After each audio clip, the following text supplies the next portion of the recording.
There's so much mental and emotional noise when it comes to keeping up with the Joneses. I think that just living on autopilot is not as convenient in the long run or on a spiritual level as it may seem, at least for me. I'm really going to try to just only speak for myself because I don't want anybody to feel criticized or judged. My mindful consumption journey is an ongoing process that requires daily practice, and I'm definitely not perfect. There are things that don't always work for me that may work for other people. There are things that work for other people that don't necessarily work for me. It's about doing what you can for yourself in your, as they say, hula hoop of control. It's all you can control is your hula hoop.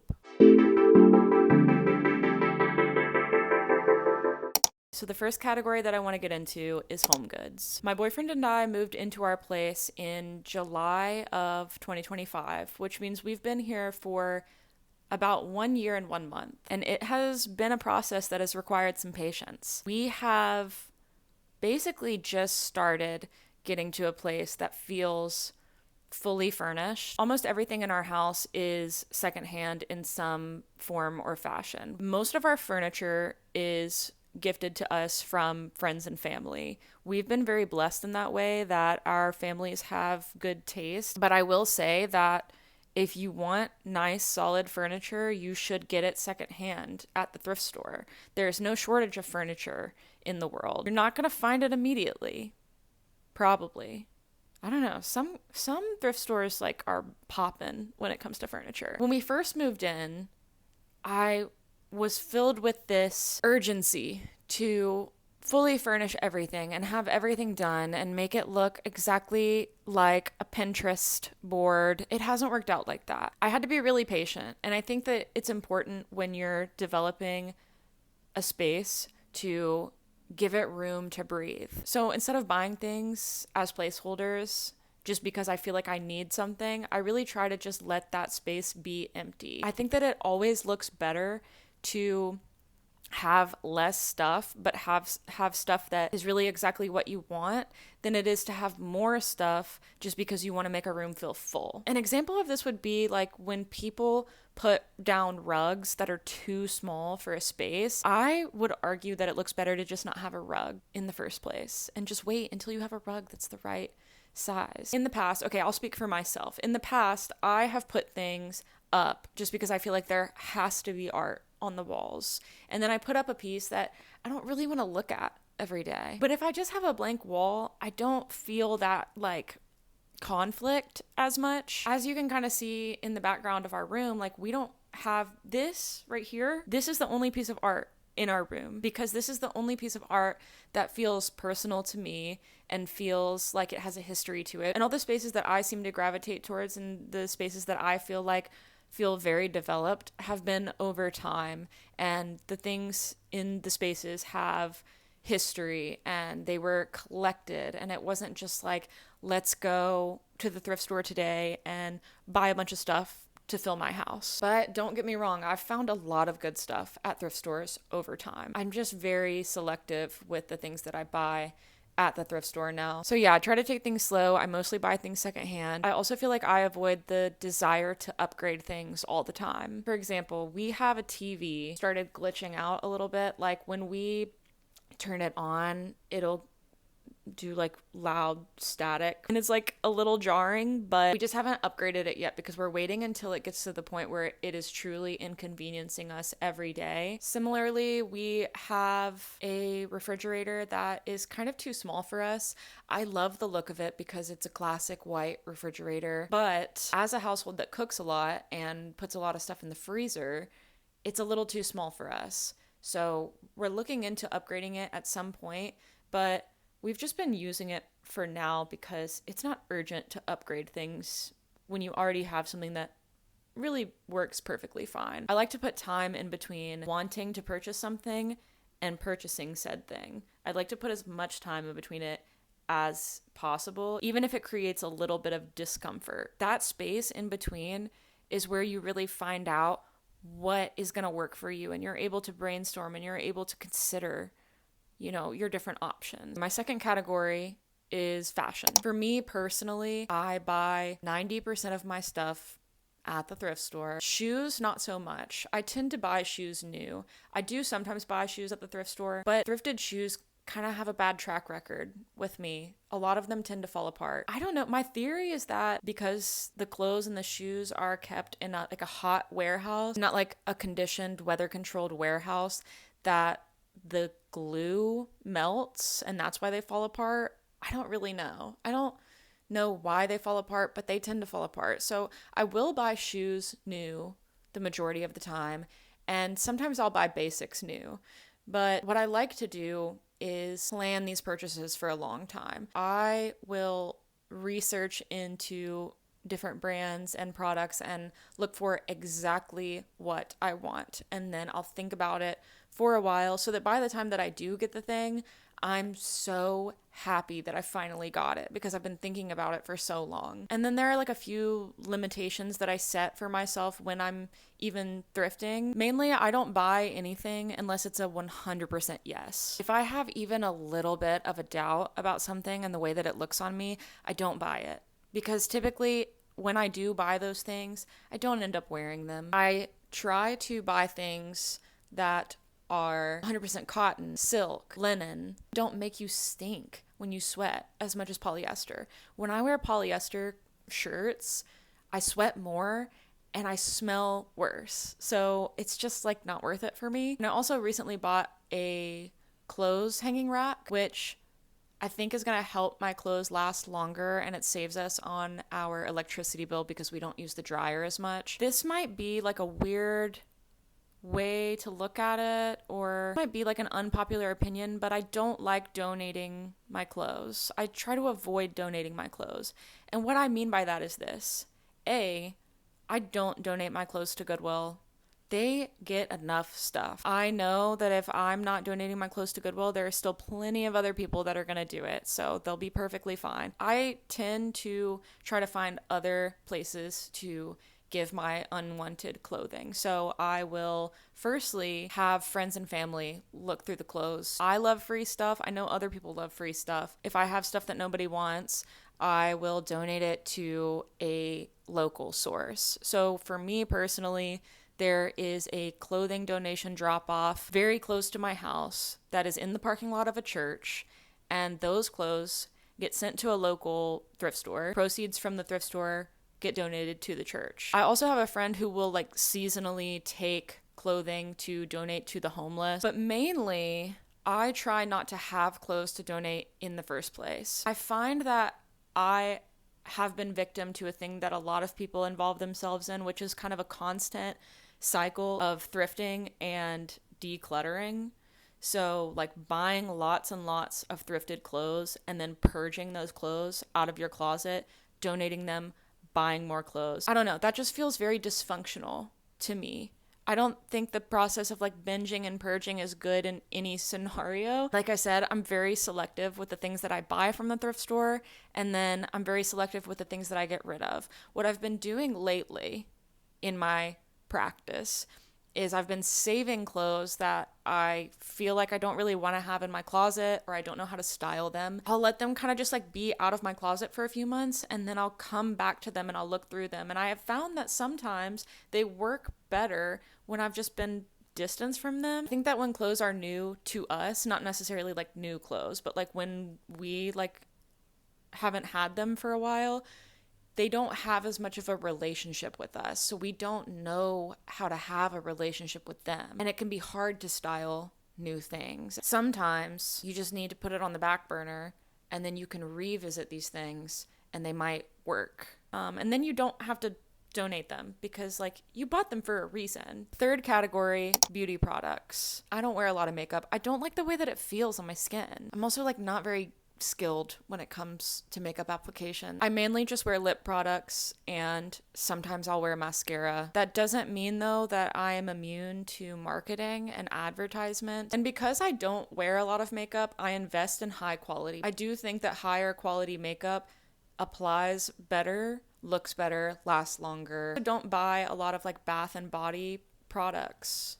I use bar soap. If I do buy something that is not like I really can't use it, I'll find another use for it. So for instance, if a conditioner is not working for me, I will use it as a shaving cream. But if something doesn't work out, I really try not to just, like, I don't just pitch it in the trash. Sometimes I'll even go so far as to see if, like, somebody that I know wants it instead. Like, I'll ask my mom if she wants this, like, shampoo. If I have a pump bottle of something and there's a little bit left on the bottom, I'll pour it into a smaller container and I'll, like, get, like, squeeze all of the juice out of it. The beauty products category kind of leads me into the next category, which is like household products. With the beauty products and the household products, I try to just find what works for me and what works for my household and continue to buy those things. I don't have some sort of brand loyalty. I don't always need, like, other than makeup, I don't really care about high end. I don't care about getting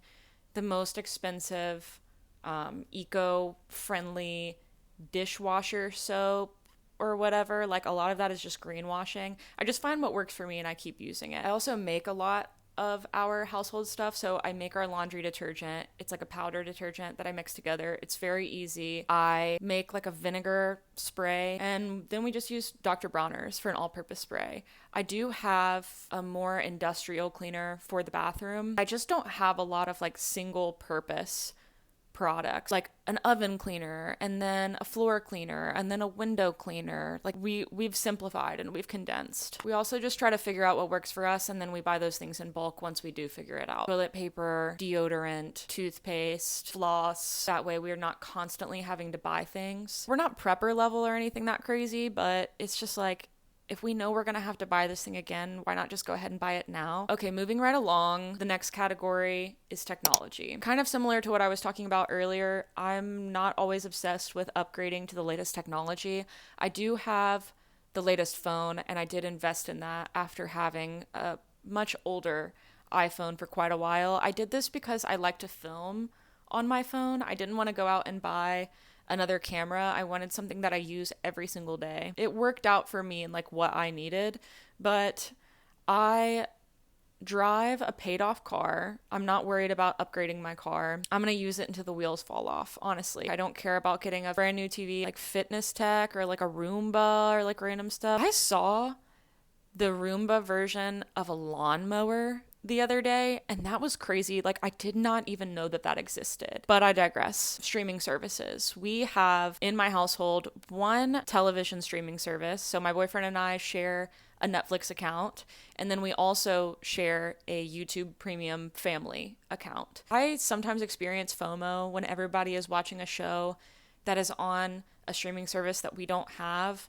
But then I think about it and I'm like, dude, there's so many movies available to me right now that I could watch and enjoy. And at the end of the day, it's just TV. Like, it's not that big of a deal. Next category is food and dining. I know that dining is something that a lot of people struggle with. I'm not saying that I never do. I'll go out to eat with friends and family. Sometimes we get takeout Chinese or pizza, but one thing that I never do is I don't get food delivered. Most of the time when you get the food delivery, it's cold. You've paid like 3 times more for it than you needed to. A lot of the time there's like food missing. It's just like, I don't want like an extra stranger handling my food. I don't know what those people's cars look like. Like, I'm just not vibing with the food delivery. Most of our meals are at home. I bring my lunch to work. I think that my lunchbox is one of the things I spent money on that has saved me the most money. It's so funny because like I repurpose a lot of glass jars, and so like I'll carry my lunchbox and it'll just sound like a bunch of glass jars jingling around. Also with grocery shopping, I learned recently that prepared foods are taxed at a higher rate than single ingredient groceries,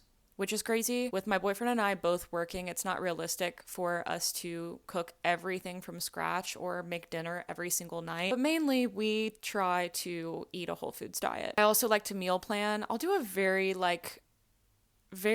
chillaxed meal plan. I don't like to food prep. I like to ingredient prep. Don't love to eat leftovers. So if I ingredient prep, I can kind of mix and match things differently. I also kind of talked about this earlier, but we use our freezer a lot. If we have things that are going bad, oftentimes I will pop them in the freezer, or I'll like chop them up and pop them in the freezer. I have never finished a bag of spinach while it was fresh, I think, in my life. I'll just throw it in the freezer and then I add it to soups, stews, smoothies, etc. Okay, category 7, I believe, gifts. I feel that I am a good gift giver when it comes to a just because gift, But when it comes to obligatory holiday gifts, I'm so bad at it. I don't know what it is. I think it's the pressure of feeling like the gift is mandatory. I just like don't know what to do. That being said, I typically like to make gifts, mainly consumable gifts. So I like to bake and give those as gifts. I like to give flowers. I like to give olive oil. And those are the gifts that I also like to receive. So when Christmas comes around and people are like, what do you want for Christmas? What do you want for Christmas? I like to ask for things like that. One of the worst feelings is when somebody gives you something and then you don't really like it, but you feel guilty that you don't like it because you are grateful that they bought you a gift. So then you keep it out of guilt and shame, and it's like, we don't have any room for that. The last category that I want to talk about is more of like a general lifestyle category. Mainly, I try to focus on having mindful, low waste, frugal hobbies. Or I try to make the hobbies that I have the most mindful, low waste, frugal versions of themselves. I like to garden, I like reading, I like exercising and being outside. Being outside is free, by the way. You can just go outside. I don't know if they've told you this, but you can just go outside. But what's funny about hobbies is that everything is marketable. Gardening is not necessarily cheap. I kind of discovered that this year when I started gardening. Mainly soil is really expensive, but you can also spend a lot of money on different plants, fancy seeds, decorations for your garden and whatnot. I really try to be sustainable with those things and repurpose other things. Like I save any sort of plastic to-go takeaway cup that I've accumulated. I wash it and I save it, and then when I seeds start, I'll just like use all of those to start my seeds. That's just kind of like a small example. Another hobby of mine is reading. And I know that reading can actually be really expensive if you're buying a lot of new books or if you're just constantly buying books. I try not to do that. I only buy books secondhand. I very rarely buy books from thrift books, like order books to be shipped to me. I typically will just go to a local media store and I'll trade in stuff and then I'll use that credit to buy books. But even if you don't do that, you can still just like buy books cheaply. I find a lot of books at Goodwill. All of the paperback books at Goodwill are like $2.99 or something, which a lot of the time ends up being cheaper than if I go to a secondhand curated bookstore. So I just try to make my hobbies lower cost than they need to be. I've gotten really into fitness in the past few years of my life. That's something that can be really expensive if you decide to be like super consumer brained, hyper consumption pilled. You can buy a lot of like workout clothes or workout sets or protein drinks or fitness, technology, what have you, or like a really expensive gym membership. I have an income-based gym membership at my local YMCA. I utilize the yoga classes there. I've been branching out and trying different exercise classes. They have a sauna. When I first started working out, I really felt like I needed to look a certain way or buy certain things in order to be healthy. Buying something is not going to make you healthier. Having healthy habits is going to make you healthier. When I'm getting into a new hobby, I refrain from going out and like buying all the equipment for it. And I try to see if there is a more conscious way to get into that thing, because sometimes you don't even know if you're going to like the hobby. The last thing that I want to touch on in this video is low spend months. I'm actually currently doing a low spend month for the month of August. So I do think that I might do a spending recap of everything that I did and didn't buy in the month of August, and I might record it and I might post it. I don't know. We'll see. No spend months are really nice because it goes back to that thing I was talking about of putting space in between wanting something and buying something. I'm really able to analyze my spending habits when I'm doing a low spend or a no spend month. So I have certain rules of things that I just absolutely cannot buy this month, but I'm mainly just trying to not buy anything that's non-essential, meaning bills, paying off debt, investing, saving. Okay, wow, I've been talking for a really long time. If you made it to the end of this video, thank you so much for watching. Any encouragement would be great in the form of a subscription, like, a comment.